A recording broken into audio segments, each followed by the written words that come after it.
सबैजनालाई नमस्कार। आज चाहिँ म ढोरबाई मन्दिरमा छु र यहाँ लहरी छुट्न सुरु गरेको छ। देख्न सक्नुहुन्छ माछाहरू पनि एकै ठाउँमा उभिएर बसेको छ। देख्न सक्नुहुन्छ लहरी छुट्दैछ। ढोरबाई मन्दिरमा छु आज म।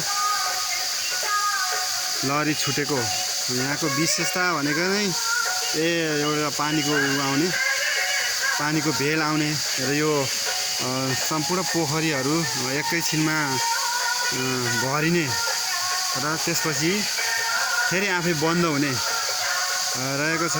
देख्न सक्नुहुन्छ यो एकदम तनहुँ जिल्लाको शुक्लागण्डकी नगरपालिका वडा नम्बर 9 मा रहेको यो ढोरबाई मन्दिरको एकदम शक्ति भएको एउटा एकदम प्राकृतिक स्रोत भएको मन्दिर मानिन्छ।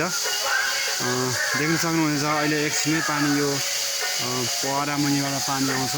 देख्न सक्नुहुन्छ यो दृश्यहरू एकदम प्राकृतिक सुन्दरताले भरिभराउ रहेको यस ढोरबाई मन्दिरमा छु। सम्पूर्णले हेरिदिनु होला, साथ दिनु होला। ल हेर्नु, देख्न सक्नुहुन्छ यो एकदम प्राकृतिक स्रोतले अब यो भरिसक्यो। यो अघि मैले देखाएको पोखरी यो देख्न सक्नुहुन्छ। यहाँ पानी एकदम अटाइ नअटाइकन चारैतिरबाट पानी आएको छ र माछाहरू एकदम रमाउने क्रममा छ।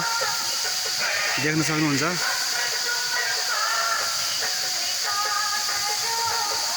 हस् त, धन्यवाद।